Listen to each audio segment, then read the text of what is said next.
sekitar 100 orang. Eh, Lini bisnis kita tidak hanya di drill and blast, tetapi juga ada di outsourcing dan juga di jasa security untuk pertambangan. Juga jasa security khusus untuk magazine di gudang ban peledak. Untuk personil blasting, kita saat ini ada sekitar 30 orang. Untuk project sendiri, kita saat ini berfokus masih di daerah Sulawesi. Tetapi ke depan rencana kita akan ekspansi ke Kalimantan dan juga Sumatera. Kemungkinan dalam 2025 dan 2026 ini kita akan ekspansi ke Kalimantan dan juga Pulau Sumatera. Mungkin flashbacknya dari saya itu harapannya eh, kita dapat memaksimalkan eh, kegiatan ini dengan sebaik-baiknya sehingga menjadi wawasan tambahan ilmu untuk kita semua. Mungkin Mas Tangi ya. Mungkin kita ingin kenal dulu, saya ingin kenal dulu dengan teman-teman sekalian, Mente. Juga Mas Tangi posisinya di mana ya? Saya belum tahu ini saat ini. Oke, oke Pak Hendra. Sebelumnya, kalau misalnya untuk saya sendiri, perkenalkan Pak, nama saya Tanggi Samuel Firmanto Marpaung. Saya dari Institut Teknologi Bandung. Untuk saat ini, posisi saya lagi ada di Bandung Pak. Dan mungkin eh, buat teman-teman ini bisa saling memperkenalkan diri. Mungkin dari Kak Jahwa Siba Afiza. Ya, terima kasih Pak untuk kesempatannya. Assalamualaikum warahmatullahi wabarakatuh. Waalaikumsalam. Perkenalkan, nama saya Wasiba Afra dari Universitas Islam Bandung. Saat ini posisi bekerja, mahasiswa atau fresh fresh masih belum bekerja. Eh, Sekarang fresh graduate Pak.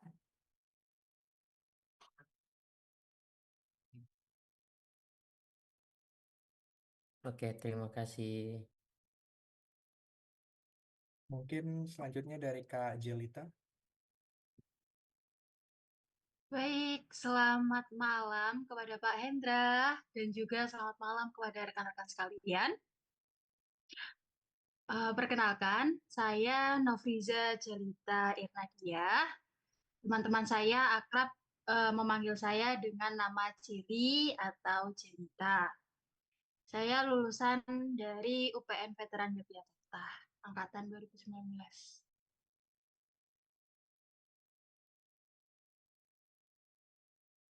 Oke, salam kenal Kak Jeli. Oke, salam kenal Mbak Jelita ya. Lanjut, bisa ke Bang Muhammad Raja, Besda Lovaro. Oke, baik. Assalamualaikum warahmatullahi wabarakatuh. Selamat malam Wah, semuanya. Salam kenal, saya Muhammad Raja Besal Faro. Saya sekarang masih kuliah di Universitas Indonesia di Depok. Oke, oke. salam kenal Background Bang. untuk Mas Raja ya panggilannya. Backgroundnya apa Iya, ya? untuk jurusan ya. Iya, Saya sekarang di Teknik Metalurgi dan Material. oke.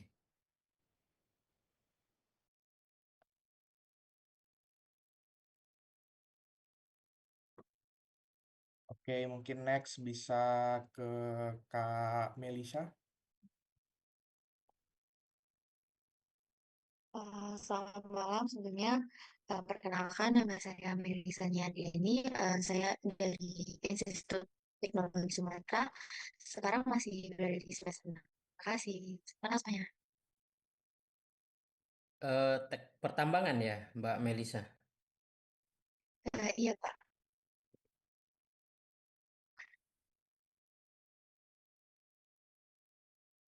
Oke, next bisa lanjut ke Kak Putri. Baik, selamat malam semuanya. Selamat malam Pak Hendra, selamat malam rekan-rekan semua. Perkenalkan, Malam. nama saya Putri Juwita, saya dari Universitas Jambi, dari Prodi Teknik Pertambangan.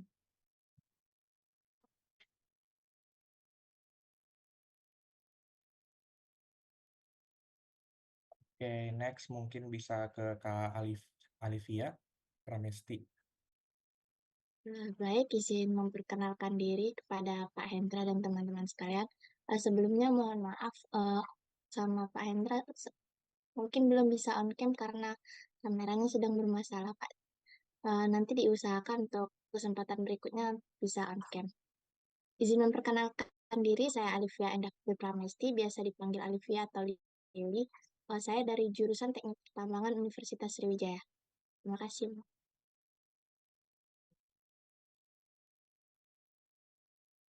Oke, salam kenal Kak. Lanjut mungkin next bisa ke Kak Aska Noval.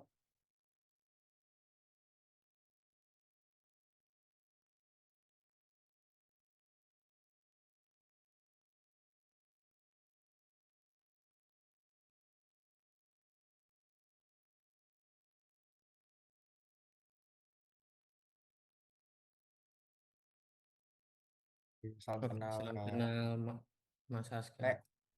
Mungkin terakhir untuk Kak Nofrendi.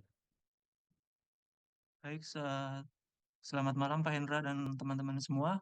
Izin memperkenalkan diri, nama saya Nofrendi Sitinjak atau bisa dipanggil Randy. Saya dari UGM, untuk sekarang juga masih ada di UGM, masih di dekat kampus. Untuk jurusan saya mungkin saya agak lain dari teman-teman semua yang dari teknik pertambangan. Saya dari geofisika, Pak. Oke.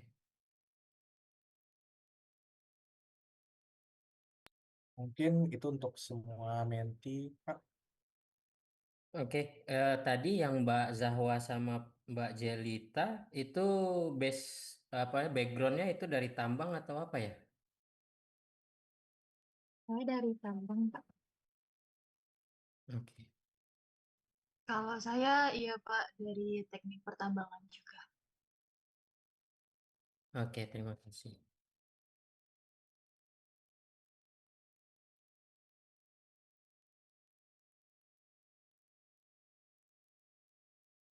Delapan orang ya? Iya, Pak. Oke, satu dari metalurgi, satu dari geofisika, dan 6 orang dari teknik pertambangan.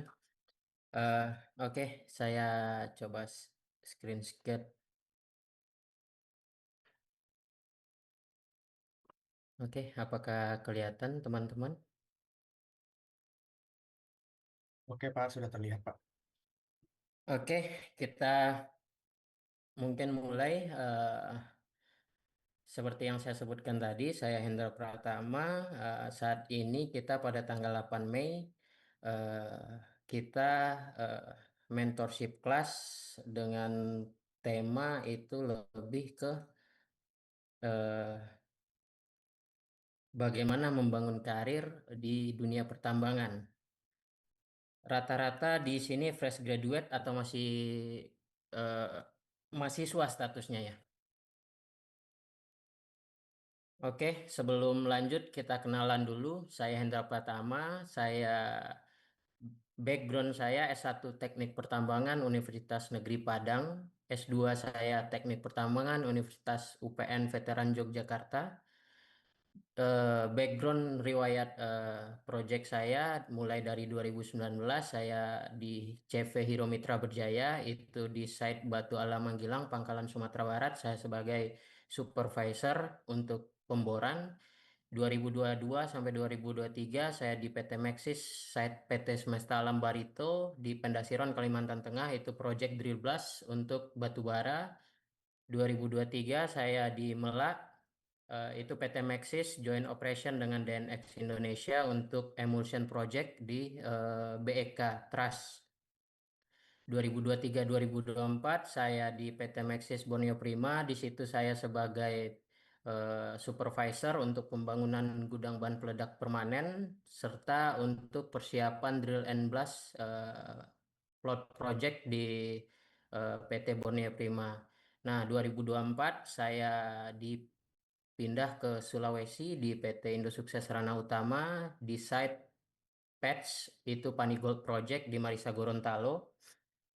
2024 sampai 2025 saat ini terakhir project yang saya kerjakan adalah itu untuk konstruksi jalan Trans Sulawesi, lebih ke sipil konstruksi drill and blast.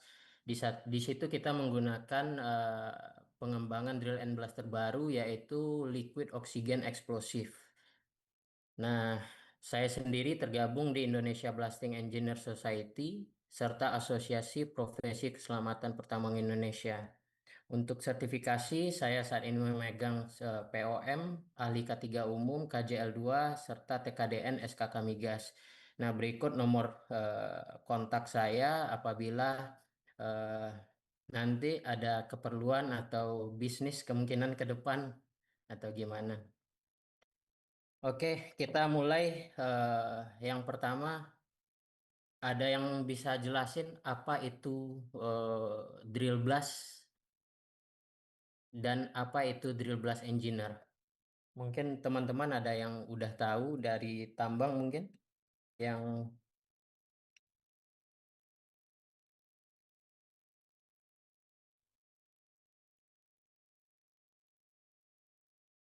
oke, ada yang bisa jawab?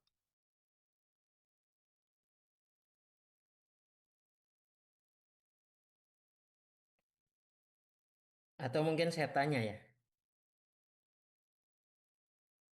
eh Mungkin gimana sih pandangan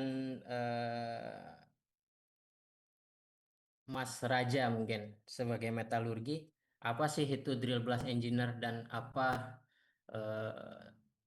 apa lingkup kerjanya di dunia pertambangan, di operasional pertambangan? Mungkin secara umum yang Mas Raja ketahui. Oke, izin jawab. Mungkin dari untuk Dra 16 dari namanya aja udah berarti pengeboran dan peledakan di sektor pertambangan.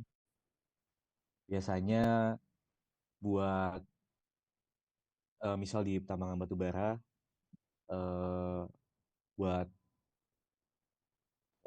ke dalam tanahnya yang lebih dalam lagi itu kan biasanya dilakukan pengeboran. Terus kalau untuk engineer itu mungkin engineer Drill 16 itu dia tugasnya yang mengawasi, merencanakan, terus mengelola Drill 16 tersebut. Oke. Ya, terima kasih Mas Raja. Mungkin ada yang eh, lain? Ada pendapat lain mungkin?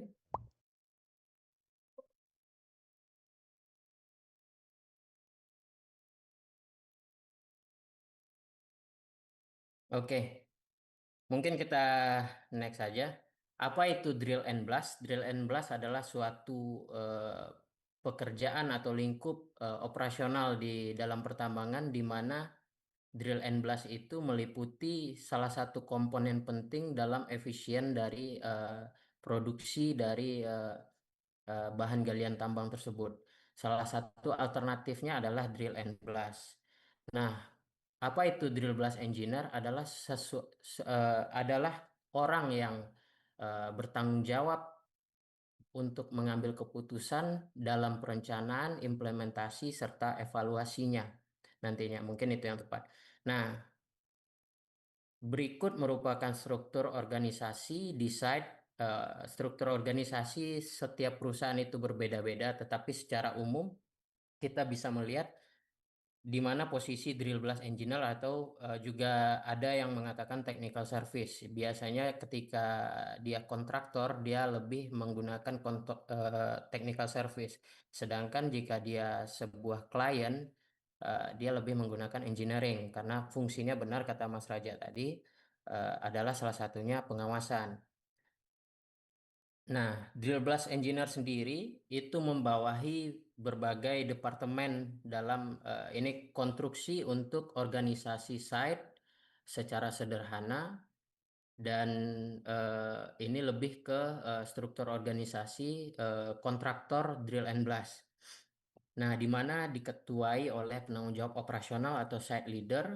Selanjutnya ada penanggung jawab asisten penanggung jawab operasional, atau biasanya digantikan jika tidak ada asisten, biasanya digantikan oleh orang HSE Quality di sana. Kenapa HSE Quality posisinya di atas ketika berada di drill and blast? Sedangkan kalau kita lihat di departemen lain yang operasional atau operasional tambang pada umumnya, HSE itu punya departemen sendiri. Tetapi di drill and blast biasanya HSE itu diletak di bawah PJO sebagai back to back PJO. Kenapa? Karena dia orang yang mengimplementasikan terkait safety di drill and blast. Dan kebanyakan mayoritas itu skup pekerjaan dari penanggung jawab operasional atau site leader itu adalah tentang keselamatan, bagaimana good mining practice atau penerapan SMKP dan lain-lain. Nah, drill and blast ada posisinya adalah di bawah HSE dan penanggung jawab operasional. Nah, drill and blast membawahi departemen jika perusahaan tersebut ada produk emulsion, dia ada departemen plan tersendiri. Plan emulsion itu adalah operator yang mengendalikan plan dari sebuah pengembangan dari produk ANFO menjadi dia lebih tahan air. Terus ada departemen maintenance. Nah, di departemen drill blast sendiri itu ada supervisor dan group leader yang nanti tugasnya adalah supervisi ke bawah dari apa yang direncanakan oleh drill and blast. Ada yang menggunakan group leader, ada yang menggunakan supervisor, ada yang menggunakan keduanya, tergantung berapa besar skup pekerjaan mereka di suatu project tersebut. Di bawahnya ada foreman drilling, di mana foreman drilling bertugas mengawasi operator dan pekerjaan pengeboran yang sedang berlangsung, serta di situ ada crew drilling. Nah, untuk blasting sendiri ada foreman, ada short fire atau blaster, dan juga ada operator unfo truck atau MMU bagi produk tertentu, serta ada blast crew. Juga ada GA sama kepala gudang. Nah, kepala gudang ini terkadang kita menemukan kepala gudang include di klien. Karena kenapa? Pengurusan izin gudang itu harus yang mempunyai IUP, kecuali konstruksi. Nah, biasanya ada beberapa tempat kepala gudang itu di handle oleh klien, ada juga yang di handle oleh vendor. Nah, selanjutnya apa sih peran utama drill blast engineer pada operasional tambang? Yang pertama adalah planning, implementasi, sampai hingga evaluasi. Oleh sebab itu, drill blast engineer adalah pengambil keputusan, pengawas, serta penanggung jawab utama pada kegiatan peledakan, serta memastikan kegiatan dilakukan dengan aman, efisien, dan efektif. Itu tugas utamanya. Apa yang eh, dia plan pada seorang drill blast engineer adalah meliputi perencanaan apa? Perencanaan pemboran. Pemboran seperti apa yang ada pada drill blast? Apakah pemboran coring? Apakah pemboran kedalaman? Pemboran yang dikatakan pada drill blast adalah pemboran hanya sekedar untuk membuat lubang bahan peledak. Nah, lubang bahan peledak itu variatifnya sangat dangkal pada dasarnya. Karena yang diperlukan adalah quantity. Nah, apa aja tugas tanggung jawab seorang drill blast engineer pada dunia peledakan? Yang pertama adalah membuat drill blast plan. Merancang, misalnya kita punya target 50.000 BCM per bulan. Nah, kita akan breakdown itu menjadi harian, bulanan sesuai target yang diberikan.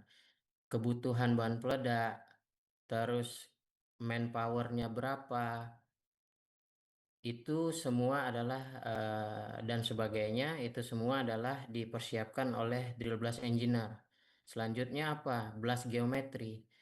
Belas geometri ini meliputi seperti Barden, spasi, tinggi jenjang, stemming, dan sebagainya. Yang besok juga mungkin akan kita bahas tentang itu. Terus selanjutnya apa? Drill design. Mulai dari penentuan titik bor, jumlah, target kedalaman lubang ledak, informasi teknis pengeboran seperti cutting, seperti material yang dihasilkan seperti apa. Terus ada explosive recruitment, yaitu kualitas bahan peledaknya seperti apa yang cocok untuk di situ. Jenisnya bagaimana, apa saja jenis bahan peledak. Terus jumlah yang dibutuhkan berapa. Selanjutnya ada blast design. Nah, di situ ada drill blast engineer harus memiliki dan membuat yang namanya charging sheet. Apa fungsinya? Yaitu mengetahui berapa sih stemming yang kita perlukan untuk kedalaman lubang yang berbeda. Karena aktualnya pada dasarnya lubang ledak yang dihasilkan oleh alat pengeboran itu bervariatif. Terdapat deviasi. Berapa deviasi yang kita toleransi untuk itu? Nah, jika dia bermalam lubangnya, dia akan berubah kondisinya. Bisa berair, bisa tertimbun kembali, dan lain-lain. Nah, itu kita rencanakan, untuk itu kita membuat charging sheet untuk dipahami oleh dan diimplementasikan oleh tim yang eksekutor pada peledakan. Selanjutnya apa? Tie-up design. Tie-up design arahnya kemana? Adalah memperkirakan atau merancang agar suatu peledakan itu meledak tidak bersamaan atau arahnya terukur. Itu fungsinya tie-up design, yang mungkin besok juga kita akan bahas di situ lebih teknisnya. Selanjutnya ada prediksi distribusi fragmentasi, jadwal pelaksanaan, jalur komunikasi, hingga radius aman untuk melaksanakan peledakan. Nah, drill blast engineer di beberapa tempat itu juga sebagai koordinator peledakan, yaitu memberikan aba-aba peledakan, terus sampai hingga memastikan kondisi dinyatakan aman. Nah, di situ dia akan koordinasi dengan departemen HSE di klien, supervisor, hingga foreman dan sebagainya. Nah, selanjutnya apa? Drill blast supervision, yaitu pengeboran, pengisian lubang ledak. Jadi dia mengamati dan memantau apa penerapan yang dia desain itu sesuai dengan implementasinya, termasuk pemantauan lingkungan. Jika ada yang tidak sesuai, beliau bisa melakukan corrective action. Selanjutnya apa? Monitoring. Monitoring itu bisa diperhatikan dari mana? Yaitu dari ukuran fragmentasi yang dihasilkan dari peledakan, serta dampak yang dihasilkan seperti fume, terus fly rock, dan sebagainya. Terus apa yang tugas dan tanggung jawab seorang engineer selanjutnya adalah evaluasi. Apa yang dimaksud evaluasi? Yaitu performa pengeboran, performa alat dari pengeboran, apa yang menjadi kendala di sana. Terus dari peledakan apa jika mungkin ada satu lubang atau dua lubang yang gagal ledak atau energinya tidak maksimal atau terjadi cut off dan lain-lain. Nah, itu apa evaluasi yang diharapkan di situ.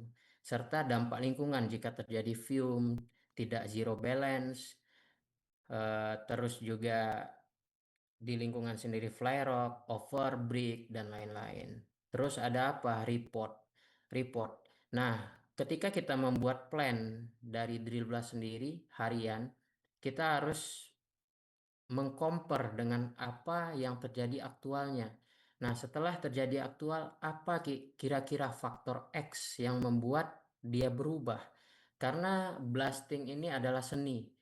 Ketika komposisi dan geometri yang kita gunakan di suatu lokasi dan kita implementasikan di lokasi selanjutnya, tidak dengan batuan yang sama mungkin, dengan struktur yang sama, atau dengan kondisi yang sama, tidak ada hujan misalnya dan lain-lain, itu bisa berubah, bisa berbeda. Nah, selalu ada faktor X. Kenapa drill blast itu menjadi suatu dibilang adalah seni dari peledakan? Nah, terus selanjutnya apa tugas dan tanggung jawab drill and blast, yaitu membuat plan dari cost, mulai dari eh, harga bahan peledak hingga berapa biaya peledakan per hole, untuk per bulan berapa, hingga sampai akhir apa. Dan kembali lagi nanti akan dikompar dengan aktual yang terrealisasi di lapangan seperti apa. Biasanya itu dikategorikan dalam bentuk powder factor atau PF yang akan kita pelajari besok, mungkin basic dari drill and blast. Terus apa hasilnya eh, drill and blast ini untuk efisiensi dari sebuah pekerjaan drill and blast? Yang pertama adalah safety-nya lebih aman, penggunaan produk misalnya, terus rekayasa engineering dan lain-lain.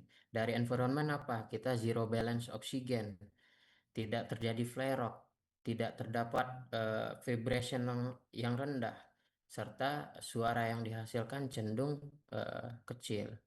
Selanjutnya apa yang bisa kita dikerjakan oleh drill bus? Menghitung efisiensi kerja, optimalisasi kerja, sehingga hasilnya akan berdampak terhadap working time. Karena gimana, blasting itu sesuatu yang pada dasarnya harus sesuai tepat waktu.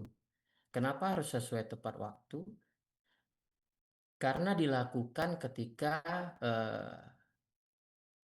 operasional tambang dalam keadaan istirahat. Kenapa pada istirahat? Karena akan mengganggu operasional tambang itu sendiri. Cenderung lokasi blasting itu berada di center dari operasional pertambangan. Oleh maka itu akibatnya nanti adalah jarak aman dan lain-lain itu mempengaruhi. Jadi working time, time management itu harus dikuasai oleh drill blast engineer hingga tingkat blaster ketika di dunia drill and blast. Serta radius, ya, itu yang saya bilang tadi.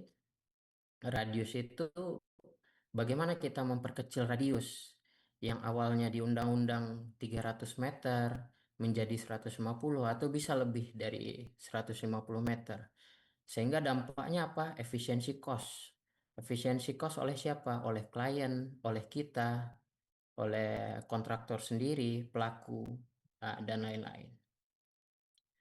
Terus apa sih tantangan drill blast engineer ke depan itu? Yaitu tuntutan produksi yang tinggi. Kenapa menjadi tantangan tuntutan produksi yang tinggi ini? Semakin tinggi suatu operasional pertambangan, maka akan menuntut untuk peledakan itu tidak bisa dilakukan bersamaan.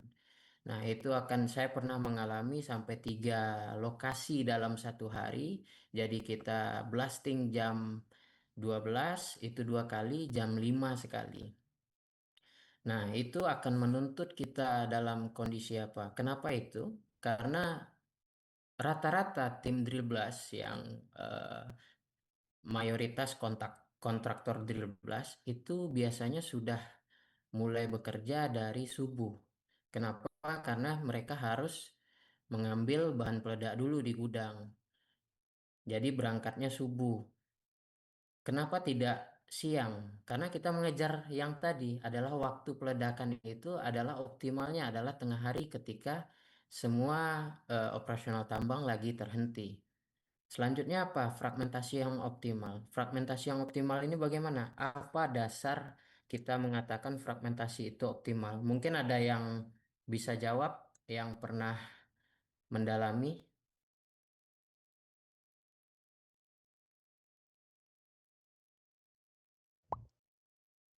Ada? Izin masuk, Pak. Apakah boleh menjawab? Boleh, silakan Mbak Jelita. Iya, Pak. Terima kasih. Menurut saya, fragmentasi yang optimal ini tergantung dari mana mineral atau batu bara yang ingin diblasting. Misal nih, si batu bara berarti kan yang diblasting adalah OB. OB-nya itu permintaan customer biasanya dia difragmentasi 60 cm. Itu baru bisa dikatakan fragmentasi yang optimal. dan juga digging time-nya dia di 12 detik di maksimal. Lalu habis itu kalau di segi mineral, fragmentasi yang optimal ini ketika fragmentasi itu bisa masuk ke dalam alat pengolahan mineral selanjutnya, Pak. Seperti itu. Oke. Jawaban yang bagus, terima kasih Mbak Jelita. Ya, garis besarnya seperti itu. Eh, Garis besarnya adalah fragmentasi yang optimal itu tergantung dari request kebutuhan atau request dari klien itu sendiri. Tetapi pada dasarnya ketika klien tidak tahu berapa permintaan dia untuk fragmentasi itu, hal mendasar yang bisa kita pahami adalah fragmentasi optimal itu adalah minimal 3 or masuk kepada bucket terbesar yang bekerja di lokasi itu. Atau juga benar kata Mbak Jelita tadi, jika untuk processing itu eh, sesuai dengan input dari crusher itu sendiri misalnya. Nah, itu fragmentasi yang optimal. Nah, bagaimana kita nanti dampaknya pemilihan bahan peledak akan terhubung kepada fragmentasi yang optimal itu. Nah, selanjutnya adalah biaya operasional. Kenapa tantangan drill blast engineer itu adalah biaya operasional? Semakin dari waktu ke waktu bahan peledak terus bertumbuh, makin safety, makin optimal, makin efisien dan lain-lain, tetapi harganya makin mahal. Nah, kenapa itu berdampak terhadap biaya operasional? Ada yang bisa jawab?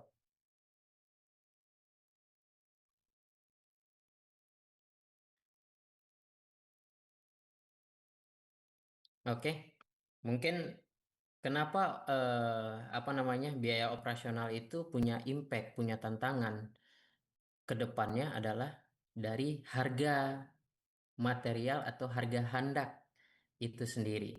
Nah, kita sama tahu isu terbaru saat ini adalah diputusnya izin importir, di mana kebutuhan operasional kita di 800.000 ton, tetapi produksi dalam negeri itu sendiri cuman mampu di 500.000 ton. Akibatnya apa? Akibatnya harga bahan peledak itu sendiri meningkat berkali lipat. Terus apa? Selama ini bahan peledak impor dari luar itu lebih murah daripada yang dalam negeri. Nah, terus apa dampaknya terhadap kontraktor menengah ke bawah? Dampaknya karena demand yang tinggi, sekarang tidak bisa ngutang. Harus bayar dulu baru bahan peledak bisa eh, di dikirim. Nah, itu akan berdampak terhadap biaya operasional itu sendiri. Nah, itu tantangan drill blast engineer bagaimana untuk mengefisiensikan, meredus lagi penggunaan bahan peledak itu sendiri yang digunakan. Tetapi dengan hasil yang mendekati mungkin kata optimal. Oke, selanjutnya adalah keselamatan kerja. Ya, seperti yang dibilang tadi, bahan peledak itu sekarang sudah ada yang sangat-sangat safety, malah yang eh, apa yang terdapat di Indonesia. Sehingga apa? Apa bagaimana kita merancang SOP, merancang ketika kita menggunakan listrik contohnya.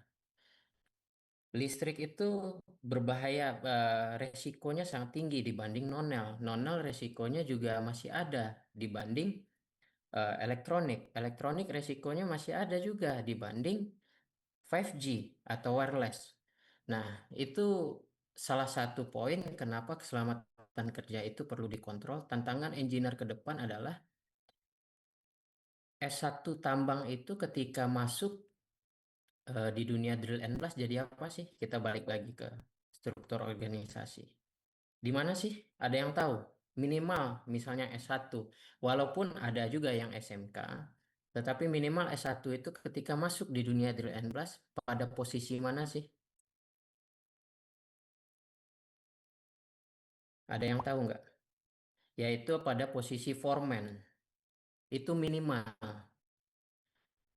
sebagai pengawas lapangan. Itu S1 ketika masuk dalam struktur organisasi. Nah, kenapa keselamatan kerja itu penting? Karena hampir 80% itu kecelakaan kerja terjadi di short fire blaster ke bawah. Nah, pemahaman short fire atau blaster rata-rata itu adalah tamatan SMK atau lokal yang di Kadar. Jarang sekali saya temui saat ini short fire atau blaster itu mempunyai pendidikan S1 atau pemahaman yang terkait keselamatan yang baik. Nah, itulah dampaknya terhadap keselamatan kerja. Tantangan seorang drill blast engineer bagaimana melakukan edukasi nanti kepada tim foreman, bagaimana melaksanakan instruksi kerja yang baik dan benar, bagaimana implementasinya. Karena banyak kasus ketika kita mulai di dunia kerja dan pengalaman saya sendiri di dunia kerja, saya menghadapi blaster yang sudah pengalaman 15 tahun dan dia tidak pernah mengalami insiden sama sekali. Tetapi dalam implementasinya tidak sesuai prosedur dan seringkali disepelekan. Nah, bagaimana kita sebagai seorang drill blast engineer untuk memonitoring itu, mengevaluasi itu? Karena impact-nya dari keselamatan kerja, biaya operasional, itu sangat tinggi pada penerapan quality control. Contoh ketika kita menggunakan bahan peledak. Bahan peledak itu eksekutornya adalah blaster atau di bawahnya atau crew blast. Nah, ketika crew blast melakukan charging, lebih saja 10 cm dari sheet yang kita bikin di awal, dari perencanaan yang kita lakukan. Berapa kehilangan cost kita? Terus apa dampaknya terhadap keselamatan? Apa potensinya terhadap fly rock ketika bahan peledak yang harusnya kita cuma ngisi misalnya 100 kilo menjadi 110 kilo. Walaupun deviasinya sangat kecil, tetapi dampak impactnya adalah hasil peledakan itu. Keselamatannya bagaimana? Fly rocknya makin jauh. Yaitu. Terus apa dampak terhadap lingkungan? Ya balik lagi seperti yang saya bilang tadi. Zero balance oksigen ketika kita menggunakan ANFO. Ketika kita pencampuran amonium nitrat dan fuel oil itu berlebih atau kurang akan menghasilkan fume. Terkadang yang kita temukan di lapangan, mungkin perusahaan yang sudah menggunakan emulsion atau Unfotrak pun masih saya temui yang menghasilkan fume level 2, level 3 bahkan. Apalagi yang perusahaan drill blast yang skala kecil, yang mereka masih pakai molen untuk mengaduk amonium nitrat dan solarnya, atau langsung di lokasi menggunakan gayung mungkin menyirami amonium nitrat itu.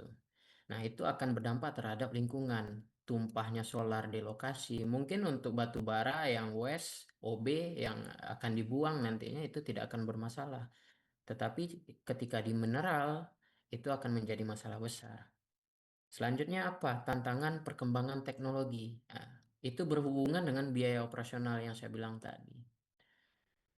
Tuntutan demand yang tinggi itu mendorong teknologi terus berkembang. Nah, ada alternatif lain di situ. Salah satunya yang saya bicarakan tadi yaitu liquid oxygen explosive. Itu salah satu alternatif dari bahan peledak di mana dia tidak termasuk ke dalam kategori bahan peledak, jadi sangat ramah lingkungan. Nah, itu nanti akan kita pelajari. Mungkin saya kasih gambaran dikit tentang penerapannya, tentang bagaimana dia bekerja itu di day ketiga nanti.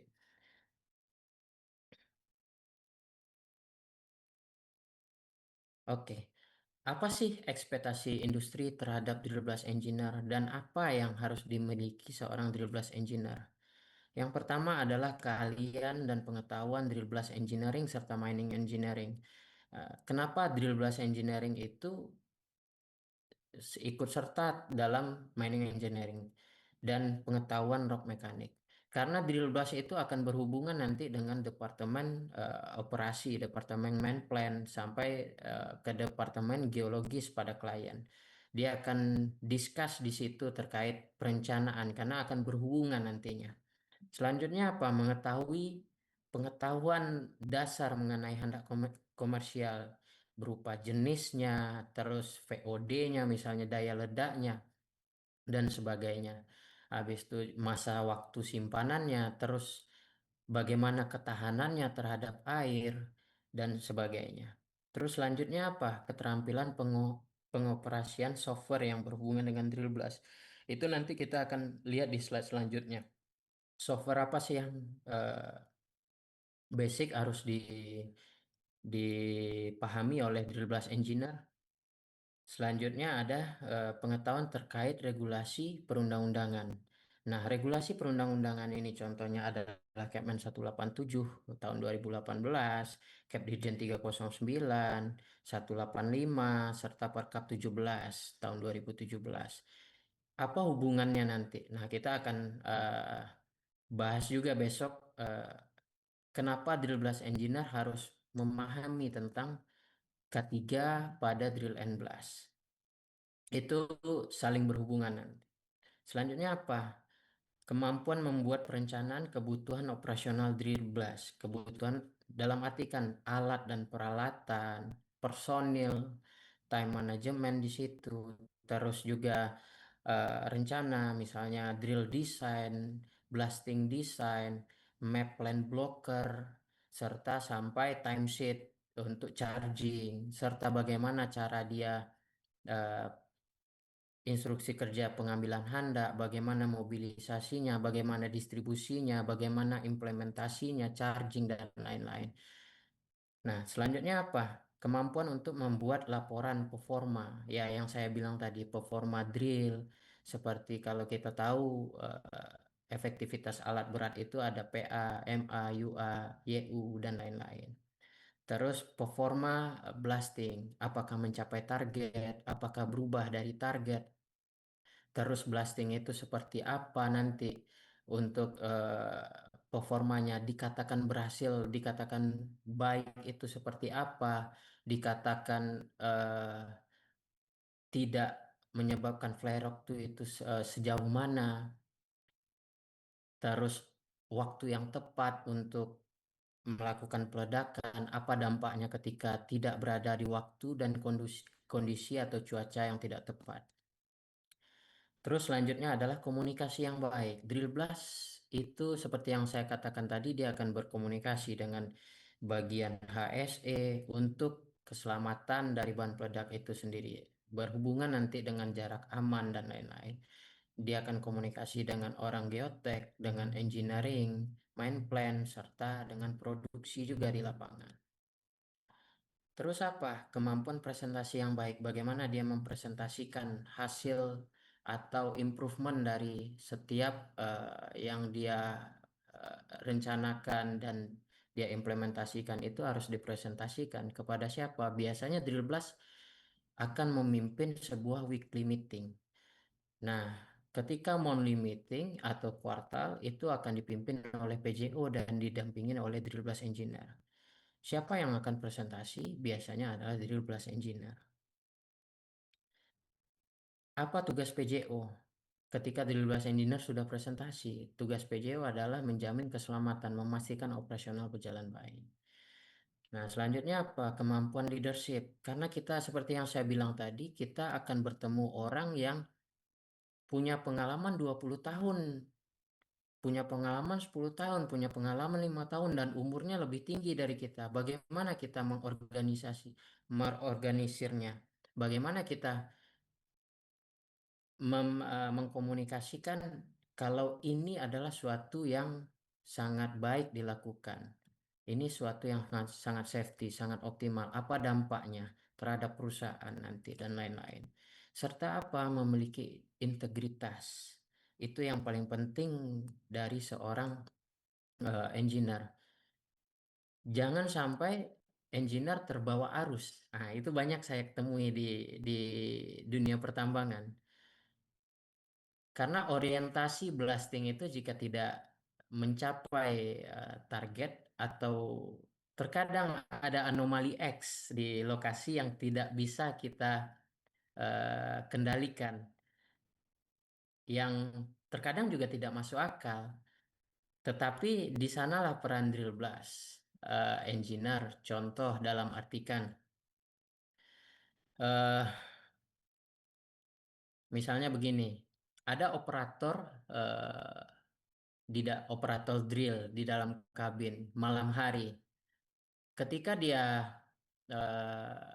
ketika siang mungkin kita bisa memberikan timesheet atau mungkin drillnya lebih lebih apa ya, lebih teknologinya lebih baik. Dia mempunyai sistem tersendiri untuk membaca geologi dari material yang dia bor. Tetapi apa minimal pengetahuan tentang operator? Dia harus paham tentang batuan apa yang dia bor, berapa impact yang dia beri ke dalam itu. Nah, terkadang malam hari operator itu terkadang merokok, terkadang eh, apa banyak drill blast engineer yang menerima laporan tapi tidak di cross check kembali. Kenapa drill blast engineer itu harus selalu memeriksa atau verifikasi langsung ke lapangan apa data yang dihasilkan dari itu. Kenapa perencanaan itu semakin akurat data seorang engineer, semakin baik apa yang dia rencanakan. Prinsipnya seperti itu. Selanjutnya apa? Drill blast engineer kemampuan mengambil keputusan dan bertanggung jawab terhadap keputusan yang diambil. Seandainya dia merencanakan sesuatu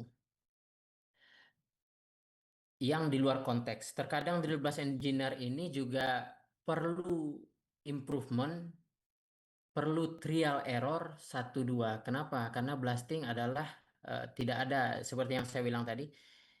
Perencanaan kita matang, ketika aplikasi tidak selalu seperti seharusnya. Ada selalu akan ada, dan di satu tempat tidak bisa akan sama dengan tempat lain. Seninya di situ. Nah, dia bertanggung jawab terhadap apa yang direncanakannya dan apa hasilnya. Nah, mengapa penting tentang K3 dalam dari drill and blast? K3 itu menjadi tolak ukur dalam perencanaan drill and blast engineering hingga implementasi serta evaluasinya. Dari mana itu? Dari undang-undang. Ada peraturan undang-undang di sana. Nah, contoh jarak aman 500. Nah, kenapa tolak perencanaan harus mengacu daripada itu? Apa impactnya? Ketika alat berat, ketika dilakukan drill blast, alat berat harus mobilisasi sejauh 300 meter. Nah, itu di undang-undang. Bagaimana engineer mensiasatinya? Apa improve yang dilakukan sehingga bisa meredus jarak aman dari alat tersebut? Nah, itu kenapa K3 penting. Nah, besok kita juga ada materi tentang K3 peledakan. Nah, di situ kita akan bahas tentang semua yang berhubungan tentang itu. Selanjutnya, apa sih skill dan sertifikasi yang harus dipunyai oleh drill blast engineer? Yang pertama adalah pendidikan formal, yaitu seandainya S1 teknik pertambangan atau jurusan disiplin ilmu yang relevan dengan kegiatan pemboran dan peledakan. Bagaimana dengan ilmu lingkungan? Bagaimana dengan geotek atau metalurgi atau geofisika? Nah, selanjutnya ada non formal seperti workshop, bimbingan teknis, training, dan lain-lain seperti yang kita lakukan saat ini. Selanjutnya apa skill? Apa sih skill yang harus basic yang harus dimiliki oleh drill blast engineer itu? Yang pertama surpak. Surpak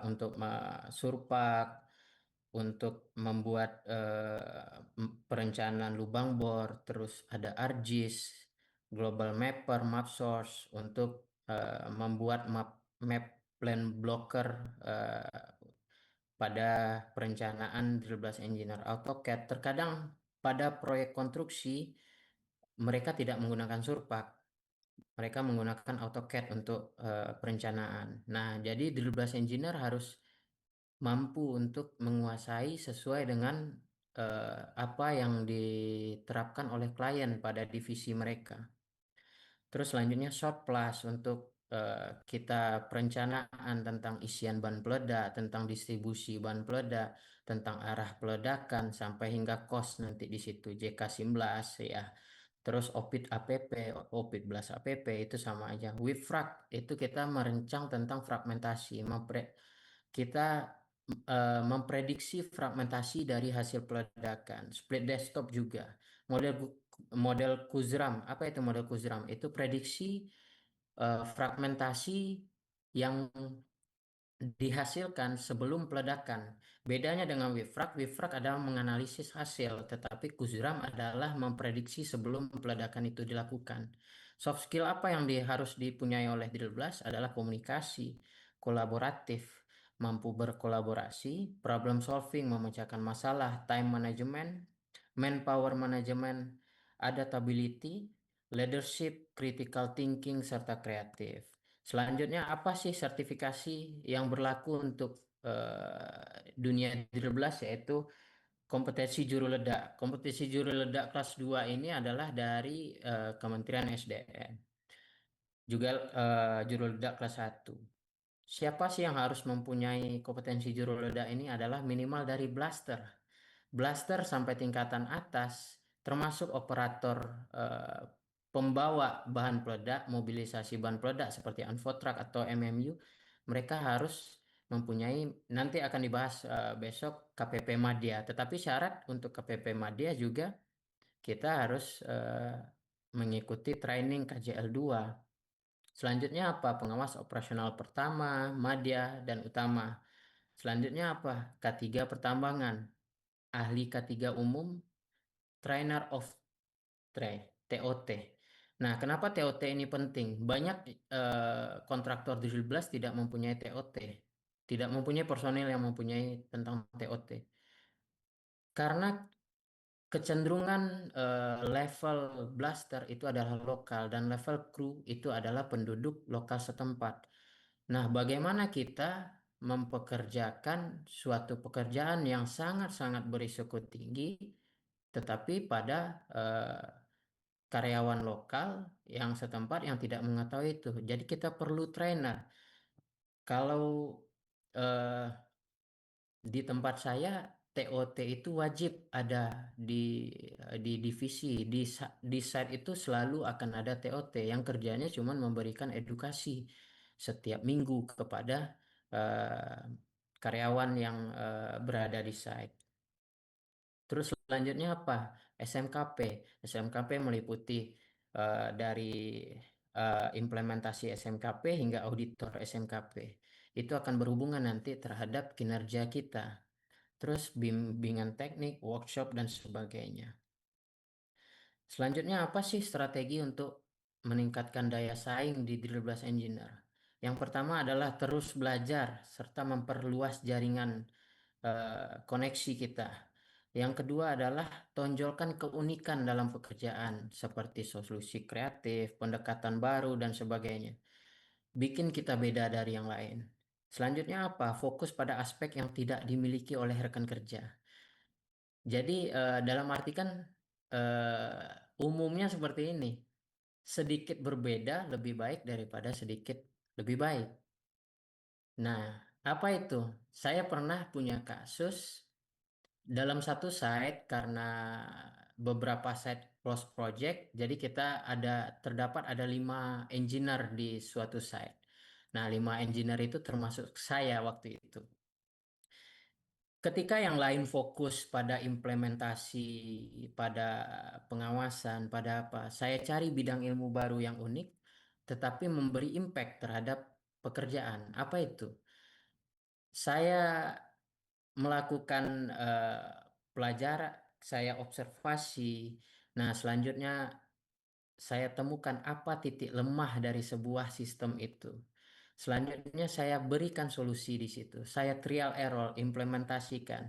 Nah, ketika berhasil itu menjadi pembeda saya dengan yang lain. Itulah yang dibilang fokus pada aspek yang tidak dimiliki oleh rekan kerja. Bukan berarti rekan kerja kita itu kita bisa kolaborasi 100% tidak. Nah, kita harus membuat perbedaan di situ.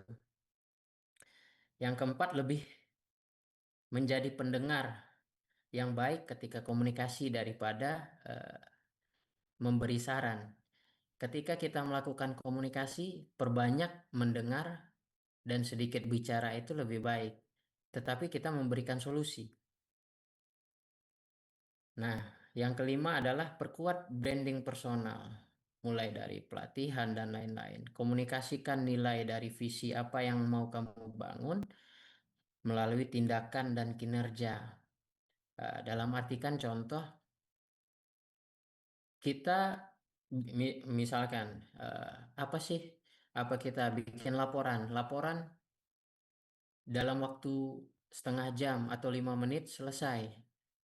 Nah, itu salah satu tindakan dan kinerja nyata yang harus dilakukan. Nah, personal branding itu akan berpengaruh nanti terhadap penilaian kinerja kita. Apalagi membangun KPI. Nah, itu yang saya lakukan.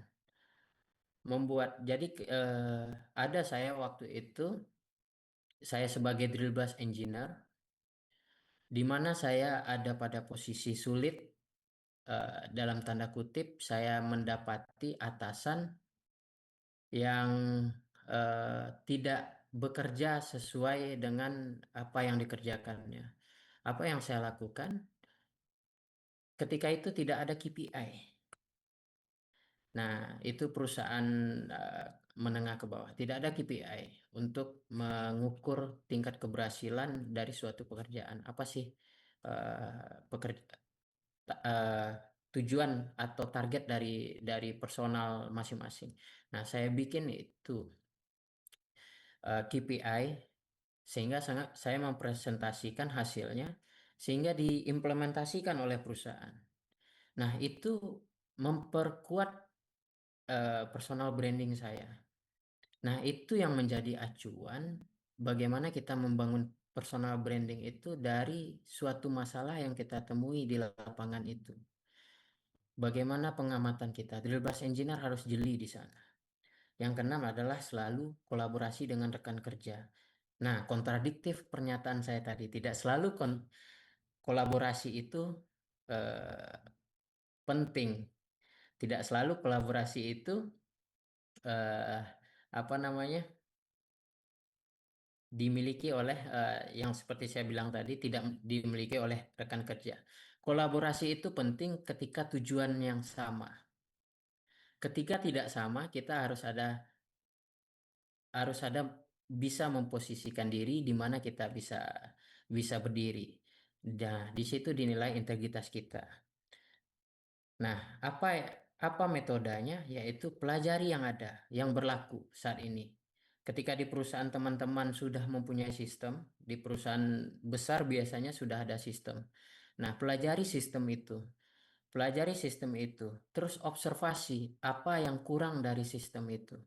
Apa yang tidak ada dan apa yang harus diperbaiki. Jika menemukan sesuatu, carikan solusinya, apa yang lebih baik, serta implementasikan dalam skala kecil.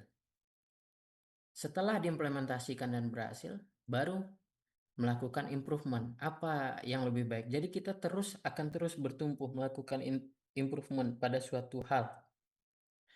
Itu adalah cara untuk meningkatkan daya saing di dunia drill blast. Selanjutnya, apa sih tips dan triks berkarir di dunia drill and blast? Yang pertama adalah kenali diri Anda sendiri. Apa yang teman-teman sukai, sejauh mana kemampuan teman-teman sekalian. Terus apa kelemahan teman-teman di situ? Terus apa peluang yang hadir? Terus apa kesempatan? Nah, pertimbangkan itu. Selanjutnya apa? Fokus pada kelebihan. Jadi, apa kelebihan terbesar dari semua kelebihan itu? Berfokus ke sana. Misalkan teman-teman berkarir di dunia drill and blast, terus lebih menyukai kegiatan lapangan daripada di office, atau sebagai drill blast lebih banyak di office daripada di lapangan. Tetapi teman-teman lebih suka di lapangan. Nah, fokus kepada kelebihan teman-teman itu, suka di lapangan dan lain-lain. Terus tentukan visi yang jelas, bikin perencanaan seperti apa teman-teman 1 tahun yang akan datang, 5 tahun yang akan datang, 10 tahun yang akan datang. Tetapi dengan catatan harus tetap rasional dan terukur apa yang teman-teman rencanakan itu. Selanjutnya ada review. Jika berhasil, apa yang teman-teman rencanakan tersebut, tingkatkan. Jika gagal, perbaiki.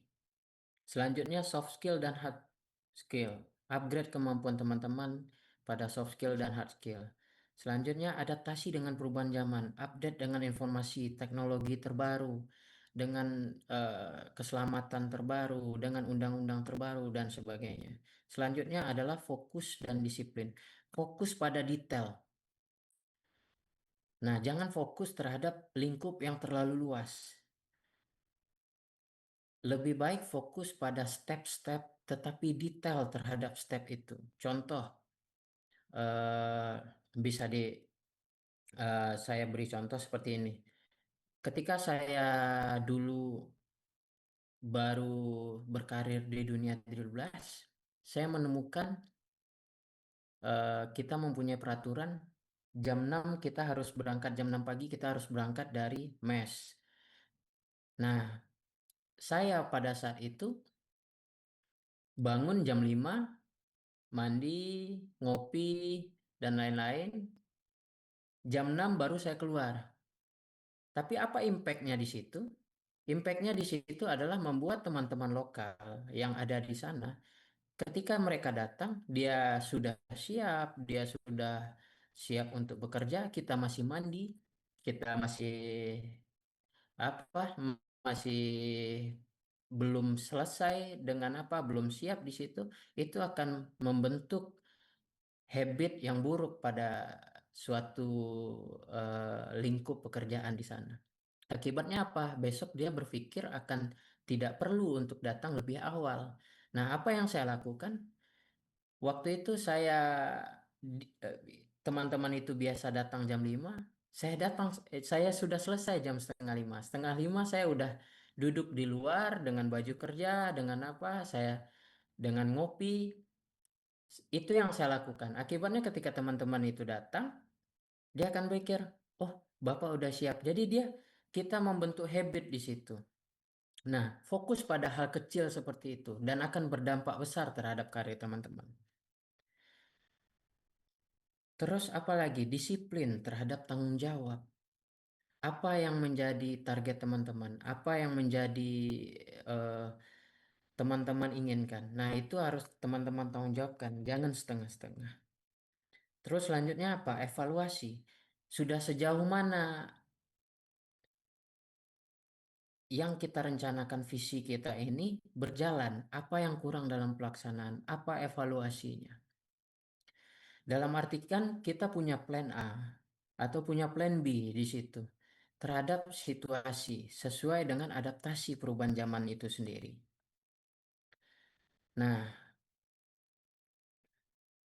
berikut merupakan strategi bagaimana kita membangun koneksi eh, pada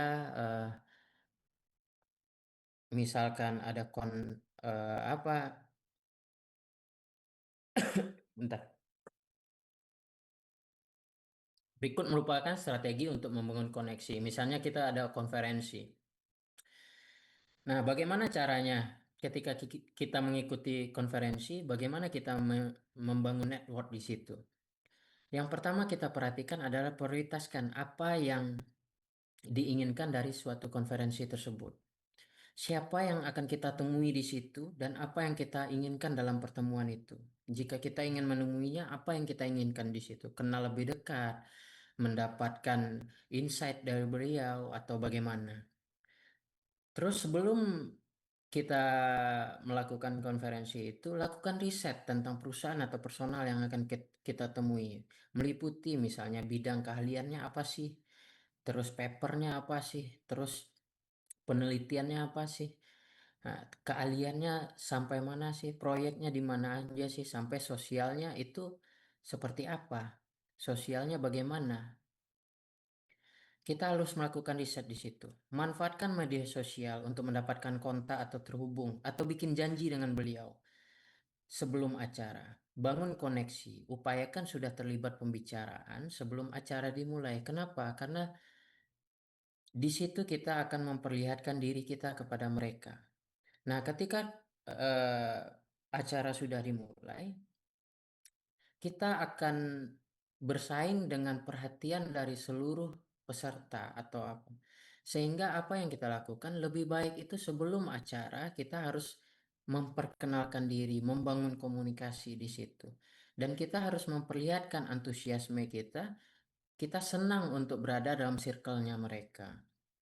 Nah, selanjutnya ketika acara atau selesai acara, gunakan sosial media kita untuk memposting kegiatan.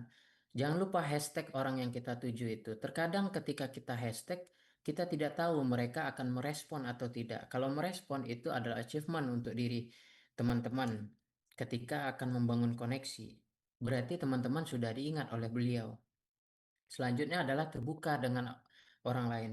Jangan tertutup, jangan pasif ketika kita melakukan kegiatan. Lebih baik kita aktif di situ, sering bertanya dan lain-lain.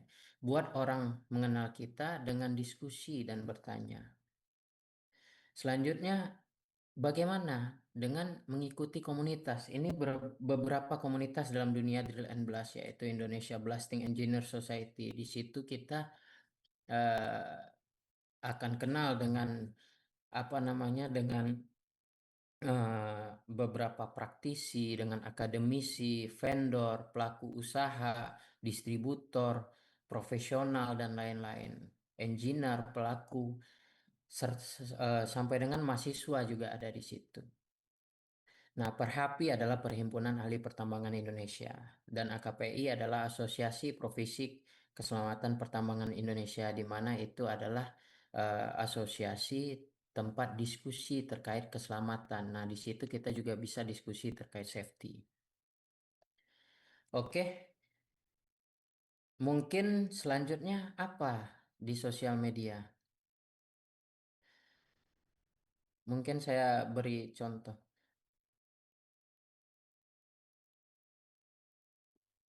Oke,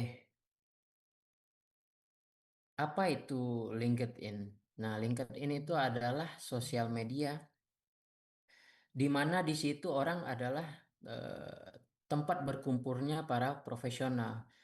Uniknya apa? Di mana sosial media lain itu berfokus atau yang kita temui adalah isu-isu sosial sehari-hari dan lain-lain.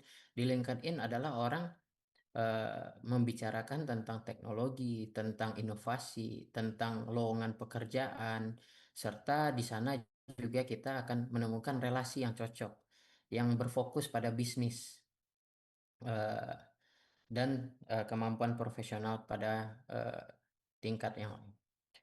Nah, bagaimana cara untuk membangun personal branding melalui LinkedIn? Nah, mungkin saya akan share apa namanya?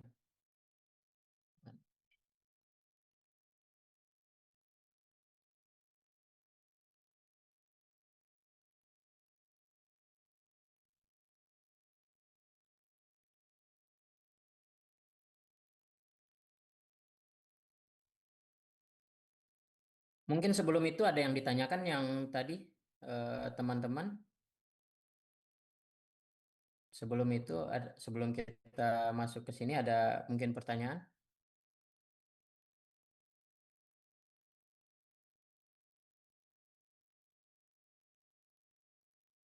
Kita lanjut.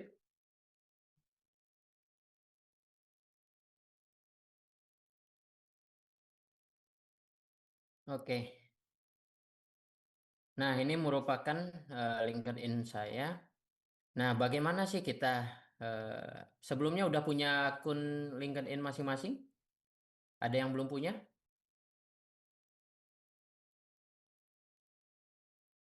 Udah punya semua ya. Nah, bagaimana sih hal basic apa sih yang kita harus lakukan untuk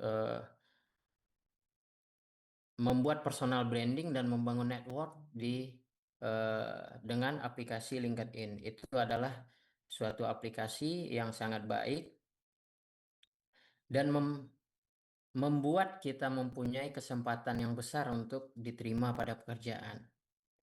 Nah, mungkin yang pertama yang harus kita lakukan adalah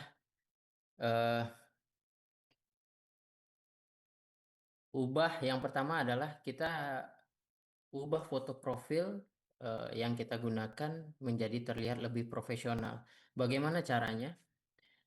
Misalkan dengan tidak background sebisa mungkin warna putih, terus tidak banyak motif pakaian yang kita gunakan, terus atau profil pekerjaan yang kita lakukan, seperti yang saya lakukan misalnya ketika kita lagi bekerja dan lain-lain. Tips kedua apa? Kita merubah headline. Bagaimana cara membuat headline itu? Nah, teman-teman bisa bikin di sini. Ya, di situ teman-teman bisa bikin tentang apa sih keahlian teman-teman, atau jika sudah bekerja sebagai apa, di mana, dan lain-lain. Nah, di situ juga teman-teman bisa bikin sertifikasi teman-teman apa saja di situ. Nah, selanjutnya pendidikan teman-teman bikin di situ. Apakah lagi menempuh pendidikan atau tidak? Selanjutnya yang paling apa itu adalah lisensi atau sertifikasi yang dimiliki teman-teman apa. Nah, apa dampaknya di sana? Teman-teman harus membuat sebuah bagaimana memanfaatkan LinkedIn ini dengan baik untuk membangun network. Teman-teman harus membuat di situ adalah postingan, di mana postingan itu teman-teman harus bikin dalam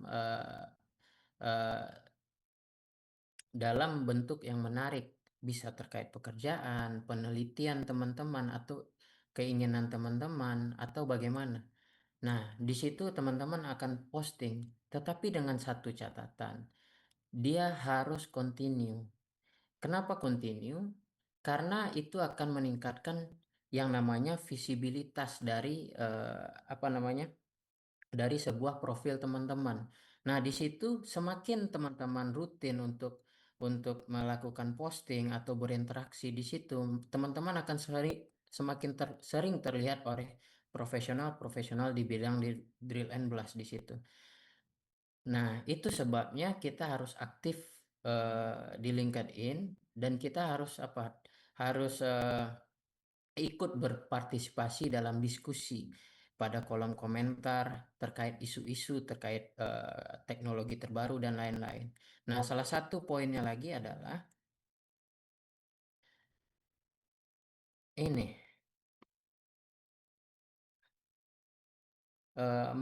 Ini share saya terlihat ya?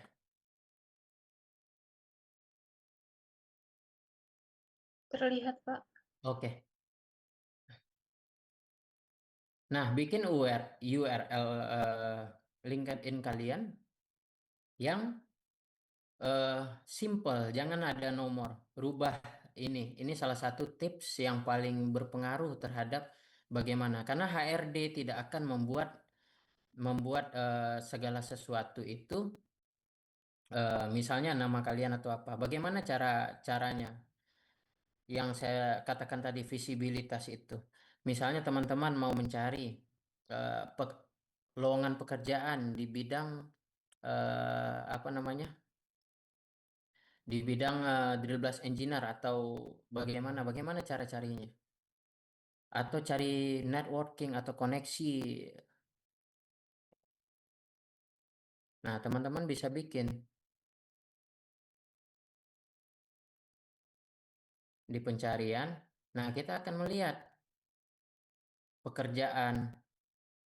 lowongan pekerjaan di sini yang berhubungan dengan drill blast engineer, drilling engineer. Ya, mungkin pada saat ini jarang yang ada lowongan drill blast engineer. Nah, di situ juga teman-teman bisa lihat siapa sih contoh postingan terkait drill blast engineer. Terkadang di postingan ini kita mendapatkan lowongan pekerjaan di sana yang muncul, serta siapa orang-orang yang berhubungan di drill blast engineer. Nah, kita tinggal jika kita ingin berkoneksi sama dia, apa yang harus kita lakukan? Seperti yang saya bilang tadi, kita harus perkenalkan diri kita pada saat konferensi. Begitu juga ketika kita di sosial media. Contoh, ketika kita ingin terkonek dengan suatu orang yang bekerja di bidang terbas, kita bisa connect, tetapi kita menambah pesan. Nah, pesannya bagaimana? Perkenalkan diri kita, terus apa tujuan kita? Kita tertarik, perlihatkan kita tertarik akan suatu hal yang menjadi pekerjaan dia. Tunjukkan kalau kita ingin mengetahui atau ingin terlibat dalam circle-nya dia. Nah, itu salah satu caranya. Nah, apalagi yang membuat apa? Di LinkedIn ini kita bisa mencari informasi lain-lain terkait teknologi terbaru, misalnya ini kita lihat, ini beliau merupakan salah satu teman saya, merupakan Enviro di salah satu perusahaan tempat saya bekerja dulu. Nah, beliau memberikan insight baru terhadap pengolahan limbah pertambangan. Nah, kita bisa belajar drill blast engineer ketika kita terkonek sama dia. Terkadang drill blast engineer itu akan memberikan posting sesuatu, insight-insight baru dan lain-lain. Nah, itu kita bisa pelajari di sana dan kita bisa implementasikan. Nah, begitu juga dengan HR, ketika kita bagaimana cara mencari pekerjaan di LinkedIn. Salah satunya dengan terhubung dengan human resource di salah satu eh, perusahaan pertambangan. Nah, kita bisa lihat di situ update tercepat untuk lowongan pekerjaan. Nah, kita bisa membangun koneksi dengan HR tersebut agar peluang kita dipanggil untuk interview lebih besar daripada kita hanya email dan lain-lain. Sampai gini. Oke, mungkin sekian sementara dari saya. Mungkin jika kita mungkin sesi diskusi lebih baik ya Mas Tangi ya. Iya, Pak.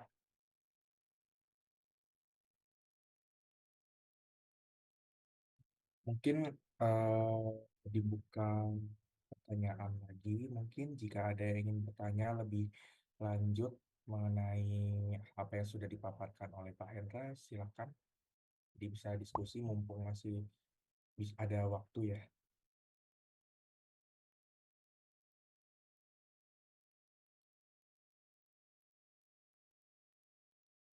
Selamat malam Pak Hendra dan selamat malam rekan-rekan. Selamat malam ya Mbak Jelita ya. Ya, saya izin bertanya ya Pak ya. Oke. Iya Pak. Jadi itu tadi ada salah satu menyebutkan bahwasanya seorang drill and blast engineer ini juga dia harus bisa eh, mengomando peledakan ya Pak. Kalau nggak salah seingat saya tadi. Iya, Ya, lalu Pak, koordinator. ya sebagai koordinator bahwasanya peledakan itu seperti komando ya Pak ya mungkin ya kayak Iya, 3, 2, 1 terus habis itu tembak gitu ya Pak ya mungkin ya. Apakah benar. benar? Oke. Iya, Saya izin bertanya Pak. Untuk itu sebenarnya drill and blast engineer atau lebih ke koordinator peledakan Pak. Seperti itu. Karena di drill and blast engineer ini setahu saya ya Pak, itu mereka hanya dibekali sampai di KJL. Mungkin Kim itu pun juga agak susah ya Pak, seperti itu. Mungkin bisa dijelaskan lebih lanjut, Pak. Atau mungkin ada sertifikasinya, Pak, ketika kita ingin menjadi seorang koordinator peledakan seperti itu, Pak. Oke. Oke, terima kasih Mbak Jelita. Mungkin saya coba jawab ya. Pemahaman saya terkait drill blast engineer sebagai koordinator peledakan. Nah, kenapa drill blast engineer punya kewajiban untuk sebagai koordinator peledakan? Nah, seperti yang saya utarakan tadi, sampaikan pertama apa sih peran drill blast engineer itu? Nah, kalau kita berkaca di KJL 2 itu adalah perencanaan dan implementasi serta evaluasi. Nah, di mana kalau kita seandainya ya kita bicarakan kenapa tidak supervisinya kepada supervisor atau group leader jika ada banyak lokasi biasanya ada group leadernya. Nah, kenapa nggak supervisor? Kenapa harus drill blast engineer? Itu sesuai dengan kebutuhan dari perusahaan itu sendiri. Terkadang tergantung skop pekerjaannya. Jika pekerjaannya dalam artikan jumlah besar, fokus dari supervisor adalah penanganan koordinasi tentang bagaimana apa namanya bagaimana dia untuk mensterilkan lokasi area peledakan itu. Nah, apa bedanya sama blaster? Blaster lebih ke bagaimana dia untuk melakukan inisiasi peledakan, sedangkan supervisor atau group leader dia lebih ke supervisi, memperhatikan lingkungan. Kenapa tanggung jawabnya di drill blast engineer? Pada dasarnya yang bertanggung jawab adalah drill blast engineer.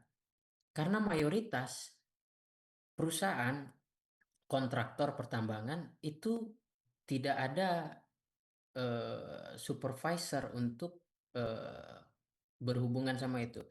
Pengalaman saya itu malah PJO yang langsung turun tangan untuk aba-aba peledakan di beberapa site. Tetapi kenapa urgent kepada drill and blast?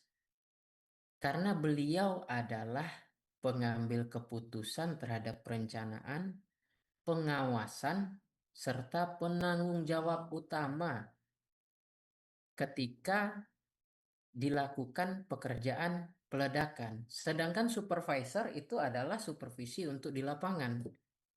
Dia bertanggung jawab. Ada perusahaan yang supervisor yang untuk aba-aba peledakan ada. Bahkan ada yang sampai ke foreman melakukan aba-aba peledakan. Saya pernah temui. Tetapi pada dasarnya tanggung jawab itu adalah di drill blast engineer. Kenapa? Karena dia yang bertanggung jawab untuk pekerjaan yang berhubungan di lapangan. Kenapa kebanyakan engineer, kenapa tidak pernah ke lapangan? Itu case yang sering kita temui di lapangan.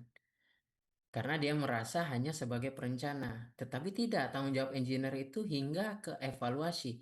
Nah, bagaimana beliau melakukan evaluasi jika implementasi saja beliau tidak terlibat? Tidak turun ke lapangan. Nah, mungkin itu garis besarnya. Tetapi balik lagi, ini tergantung pada perusahaan, perhitungan kebutuhan personil terhadap berapa lingkup pekerjaan drill blastnya, terhadap skupnya, seberapa besar skup pekerjaannya. Ada yang menggunakan engineer, ada sampai bahkan ke PJO jika kekurangan personil mereka dan lain-lain. Mungkin itu Mbak Jelita, mungkin ada tanggapan?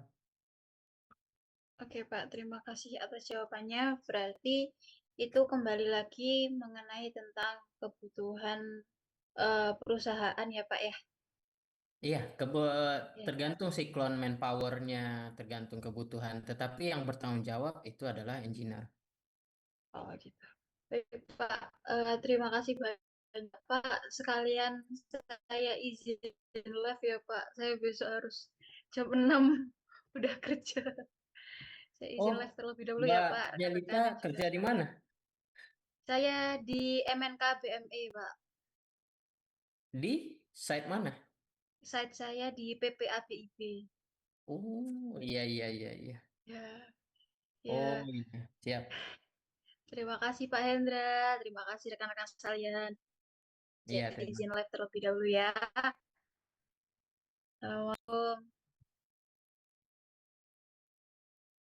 Oke, mungkin ada pertanyaan lainnya. Baik, mungkin dibuka kembali sesi pertanyaan buat menteri-menteri sekalian.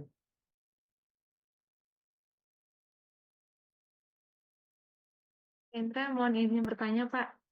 Oke, dari siapa? Mbak Putri ya? Iya, Pak.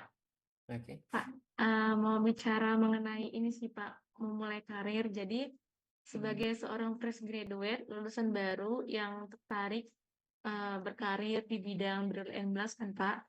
Nah, bagaimana sih, Pak, tips dan triknya gitu buat kami yang fresh graduate? Karena sejauh ini yang saya lihat gitu kan Pak, banyak lowongan kerja, perusahaan-perusahaaan sendiri tuh yang buka untuk bidang 13 itu banyak yang sudah berpengalaman gitu Pak. Sedangkan kami yang fresh graduate itu yang masih nol experience gitu kan Pak.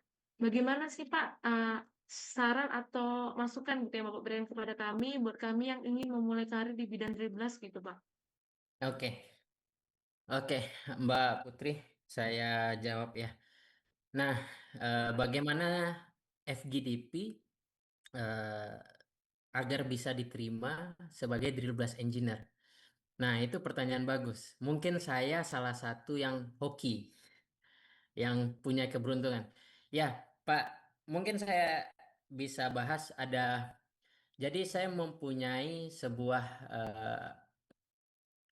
analogi atau kepercayaan yang saya bikin. Bagaimana apa sih syarat orang itu sukses? Yang pertama eh, ada 3 pilar. Yang pilar pertama adalah persiapan diri. Itu persiapan diri itu apa? Hard skill, soft skill, dan lain-lain. Nah, yang kedua apa? Yang kedua adalah kesempatan. Nah, kesempatan itu bagaimana? Kesempatan itu bisa kita dengan membangun networking atau bergabung dengan komunitas yang bidang yang akan kita tuju, yang kita tertarik untuk memasuki bidang itu. Nah, itu kesempatan. Yang ketiga, keberuntungan. Nah, keberuntungan ini kita tidak bisa selain berharap atau berdoa. Nah, apa yang bisa kita kita kerjakan adalah 2 pilar sebelumnya. Nah, pilar pertama apa? Upgrade pengetahuan dengan mengikuti webinar dan lain-lain. Nah, webinar seperti yang kita ikuti sekarang, mentorship class, habis itu dan lain-lain. Upgrade skill, skill pengoperasian apa namanya? Pengoperasian tools dalam bidang 13 dan lain-lain. Nah, yang ketiga adalah networking. Nah, networking ini bagaimana? Nah, ini dilema. Networking di tambang, dunia tambang itu kecil, tetapi banyak lowongan itu orang dalam dulu, baru keluar ke umum. Terkadang keluar ke umum, lowongan itu udah ada kandidat, jadi sebatas formalitas. Banyak hal seperti itu yang terjadi. Jadi itu fungsinya kita networking, mengikuti dan kenal orang satu sama lain. Nah, itu mungkin pertanyaan bagaimana apa sih yang harus dilakukan FGDP untuk mencapai itu. Nah, kembali lagi seperti tadi. Lowongan yang ditambah tidak ada drill blast engineer, itu harus pengalaman seperti yang Mbak Putri bilang tadi. Bagaimana sih kita mencapai itu? Seperti yang saya ceritakan tadi, mungkin saya ada faktor keberuntungan di situ. Nah, tapi saya mempunyai pandangan bagaimana sih caranya masuk. Kalau ada buka foreman, masuk foreman dulu. Kalau ada GL drill and blast, masuk ke GL drill blast dulu. Dan kalau ada supervisor misalnya, rata-rata supervisor juga sudah punya pengalaman sama-sama dengan drill and blast. Tetapi masuk pada tingkatan itu dulu. Kenapa? Karena kita harus mengetahui kebanyakan drill blast engineer di dunia pertambangan itu mereka paham akan teknis tetapi implementasi tidak ada. 70% apa yang kita akan kerjakan itu bersumber dari implementasi, bukan dari teknis. Nah, di situ poinnya. Saya dulu hingga saat ini jangan membatasi diri dengan job desk. Itu yang poin pertama. Ketika kita sudah menunjukkan foreman apa sih apa job desk-nya? Foreman adalah memastikan implementasi peledakan atau pemboran itu berjalan sesuai dengan rencana, berjalan dengan aman. Dia memastikan tim yang di lapangan bekerja sesuai instruksi, sesuai SOP yang berlaku. Nah, kita bisa masuk di situ. Dan kalau kita sudah menguasai itu, makanya jangan batasi diri. Ketika kita sudah di foreman, ketika kita sudah memahami apa itu drill blast engineer, saya rasa tidak akan butuh waktu lama untuk mencapai drill blast engineer. Saya rasa seperti itu, Mbak Putri. Karena apa? Karena kebutuhan perusahaan itu pasti akan selalu ada komparasi. Contoh saya tidak menginginkan drill blast engineer itu ada satu di satu site. Minimal ada 2 atau 3. Kenapa? Karena tanggung jawab dan implementasi sebuah rancangan itu akan tergantung sumber utamanya di drill blast engineer. Nah, drill blast engineer itu dia punya pandangan masing-masing sesuai keahlian dan pengalaman yang dimilikinya. Saya termasuk yang beruntung, seperti yang saya bilang tadi, mendapatkan posisi drill blast engineer waktu itu. Kenapa? Karena saya waktu itu mengerjakan sesuatu yang tidak ada. Saya paham teknis, tetapi tidak pernah mengimplementasikannya. Nah, faktor posisi itu adalah faktor kebutuhan perusahaan terhadap administrasi dan terhadap teknis. Tetapi kita juga pada posisi itu pertanggungjawaban kita yang bisa kita kendalikan adalah 2 pilar yang tadi. Nah, di situ apa yang saya lakukan? Bikin kita menjadi pembeda. Apa yang membeda? Misalnya foreman ada 2 di lokasi. Apa yang membuat kita beda? Kalau di atas foreman ada supervisor, tunjukkan kita lebih baik daripada supervisor itu. Nah, terkadang di perusahaan besar kita tidak bisa terlalu leluasa untuk melakukan trial, untuk melakukan apa yang di luar job desk kita. Misalnya memasuki suatu area itu tidak bisa. Nah, makanya teman-teman FGDP ada plus minus di balik itu. Ketika kita masuk ke perusahaan besar, kita dapat knowledge tentang teknologi, tetapi kita akan bekerja seperti robot. Ketika kita masuk perusahaan kecil, kita akan memahami dan bebas untuk melakukan trial, bebas untuk melakukan apa saja penelitian dan lain-lain terhadap apa yang kita percayai pada bidang ilmu kita. Nah, itu salah satunya nanti yang akan berdampak terhadap bagaimana cara kita mencapai posisi di 12 engineer itu. Tetapi tidak sebatas di 12 engineer itu saja. Mungkin itu Mbak Putri, mungkin ada tanggapan. Benar sih Pak yang Bapak bilang tadi. Kalau di perusahaan besar tuh kita apa namanya tuh sulit untuk melakukan eksperimen karena saya sendiri kemarin sempat magang kan internship kan Pak. Jadi di bidang 13 dan saya itu mengurangi radius. Jadi ambil judulnya Pak, mengurangi radius alat dari 300 meter menjadi 200 meter. Tapi hasil dari penelitian saya itu nggak diimplementasikan Pak. nggak dilakukan Ya, langsung ke lapangan gitu karena mengingat SOP yang diterapkan oleh perusahaan, Pak. oke. Gitu. Gimana cara Mbak Putri kemarin implementasinya? Cara apa kajian untuk mengurangi jarak aman? Oh, kemarin dari saya tuh pertama itu nganalisis geometrinya dulu sih, Pak. Geometri peledakannya. Jadi, eh, hal yang pertama saya lakukan itu ngambil data di lapangan kayak ngukur barden, spasi, kedalaman lubang ledak gitu kan. Jadi, hari ini lokasi peledakan dicatat gitu kan, Pak, lokasi peledakannya. Terus, dicatat berapa lubang ledak yang ingin diledakin, diukur setiap lubang ledak. Jadi, setiap lokasi itu 30 sampel lubang ledak, Pak, yang saya ambil. Supaya nanti akurasi datanya itu lebih tinggi kalau dirata-ratain gitu kan, Pak. Karena kan Oke, setiap lubang ledak itu ukuran lubangnya beda-beda ya kan Pak, antara A1, A2 pasti itu beda-beda gitu.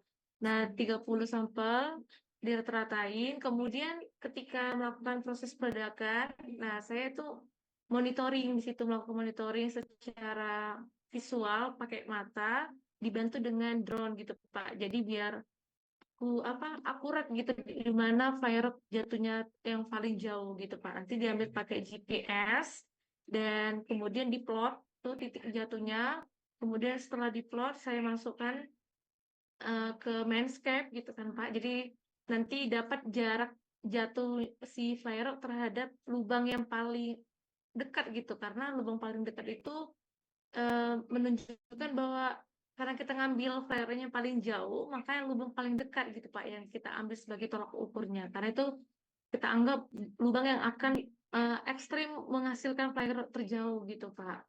Nah, dari oke, situ nanti saya dari data itu nanti ngambil lagi 30 lokasi peledakan lagi Pak. Saya gunakan untuk bisa nanti menyimpulkan bahwa di kedalaman lubang berapa bisa dilakukan pengurangan radius 200 meter karena saya nanti menggunakan saya menggunakan Ibrahim Gasemi sama metode Richard and Moore gitu Pak. Dua metode ini saya gunakan mana yang menghasilkan error yang paling dikit terhadap aktual layarnya Pak. Nanti yang paling dikit itu dari penelitian saya yang dua rumus itu yang paling menghasilkan error paling kecil itu ada di metode Richard and Moore, Pak. Jadi metode Richard and Moore yang saya gunakan kemudian untuk melakukan perhitungan simulasi flare selanjutnya gitu di kedalaman lubang berapa bisa digunakan reduce ke 200 meter. Karena itu 200 meter maka saya harus bisa memprediksi flare itu akan jatuh di bawah 100 meter, Pak. Kemarin saya gunakan caranya seperti itu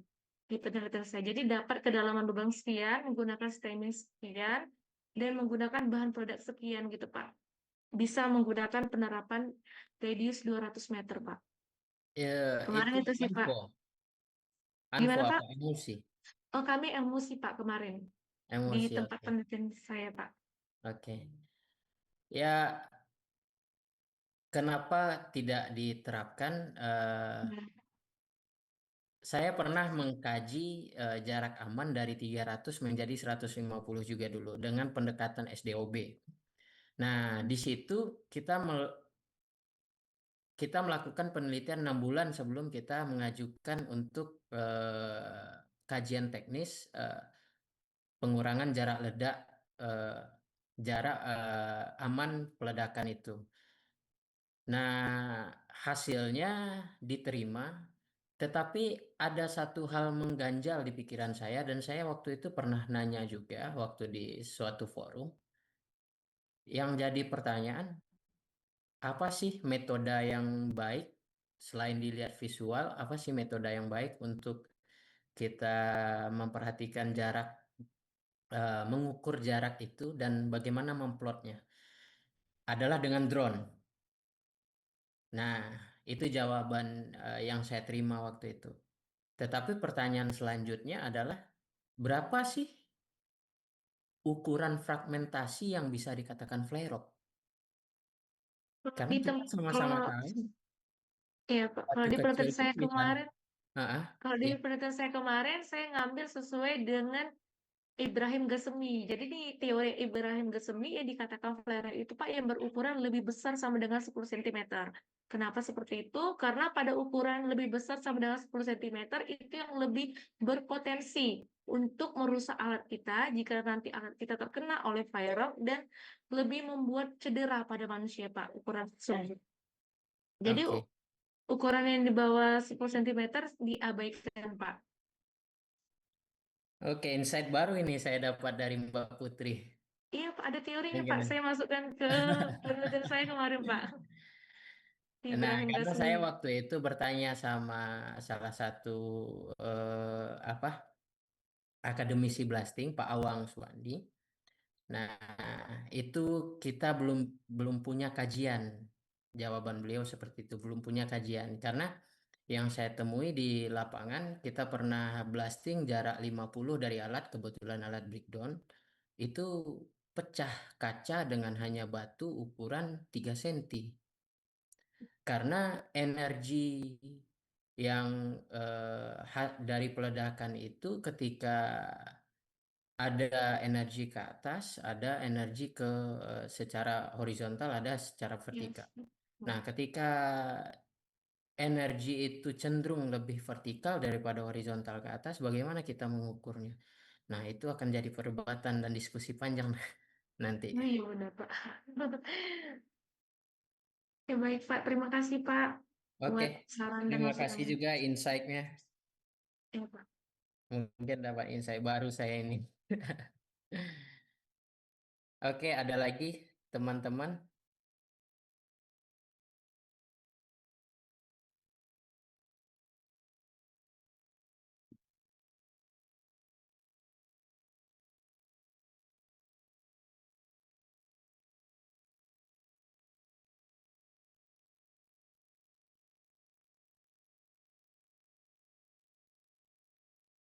Mungkin apakah masih ada pertanyaan lagi untuk Pak Hendra? Apakah semua materinya sudah jelas?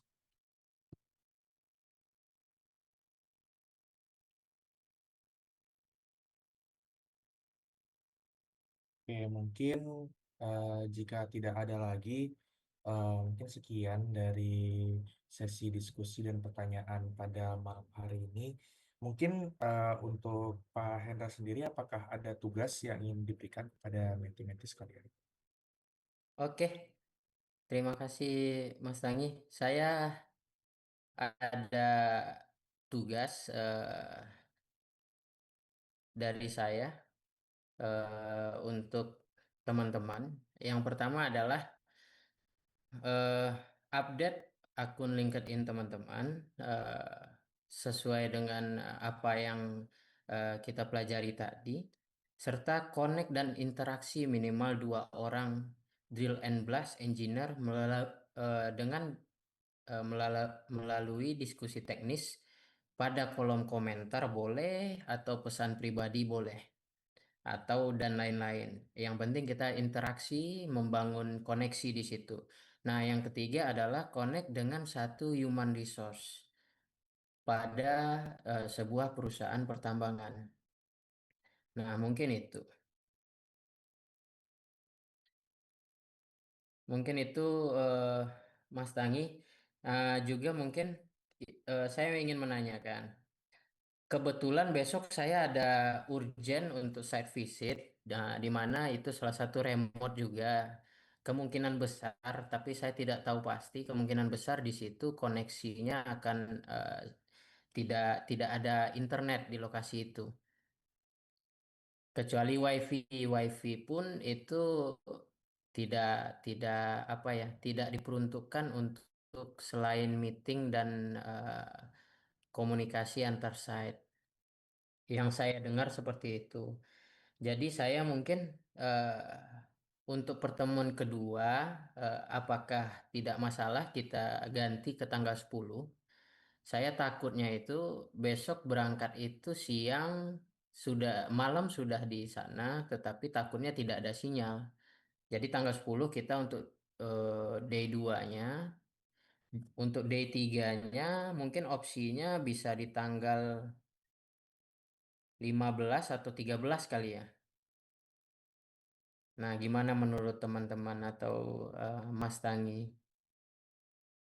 Oke, Pak Hendra, untuk perubahan jadwal ini mungkin tergantung dari mentinya dan untuk dari panitia akan menyesuaikan dan akan bisa saja merubah jadwalnya. Mungkin dibuka tanggapan dulu kepada teman-teman menti sekalian. By the way, di sini ada yang WIT nggak? Waktu Indonesia Timur nggak? Wita. Kalau kalau nggak ada, mungkin kita geser ke jam 7 saja, biar lebih apa ya, Mas Tangi ya? Jam 7 WIB. Mungkin Ya, ya saya kayak setuju juga sih. Mbak apa tadi? Eh, Mbak Jelita tadi ya. Mbak Jelita kan mau kerja pagi, jadi agak sulit kalau jika terlalu malam kan. Benar Pak, mungkin beberapa regulasi dari perusahaan juga jam 10 harus tidur ya Pak, dan nggak boleh pakai internet lagi. Mungkin bisa diubah sih Pak, nanti jadwalnya jadi jam 7. Boleh. Boleh jam 7 WIB aja. Kebetulan saya sekarang lagi di Sulawesi, jadi ngikuti nambah 1 jam. Jadi saya sekarang posisi sudah jam 11 juga di sini. Iya Pak, sudah larut juga ternyata. Mungkin balik lagi ke tanggapan yang tadi, mungkin apakah untuk day 2 di tanggal 10 dan di day 3 kemungkinan tanggal 13 atau 15 ada yang berkeberatan. Jika tidak ada, nanti akan diatur jadwal penjadwalan ulangnya. Mungkin dibuka tanggapan akan saya hitung, jika tidak ada 5 hitungan dianggap aman. 5, 4, 3, 2, 1. Oke, mungkin untuk perubahan jadwal nanti di day 2 tanggal 10 dan nanti untuk day 3-nya nanti akan dikoordinasikan lebih lanjut lagi ya Pak Hendra. Mungkin tanggal 13 atau Oke. 15. Mungkin untuk next eh oke, kita ada sesi dokumentasi dulu. Mungkin buat Yos bisa dipimpin dokumentasinya.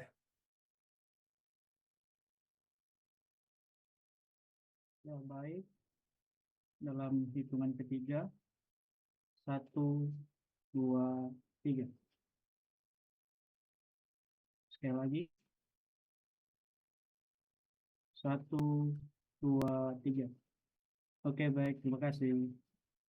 Oke, mungkin Oke. di day 2 kita lebih ke materi teknis ya, terkait basic drill and blast. Nah, di situ nanti kita akan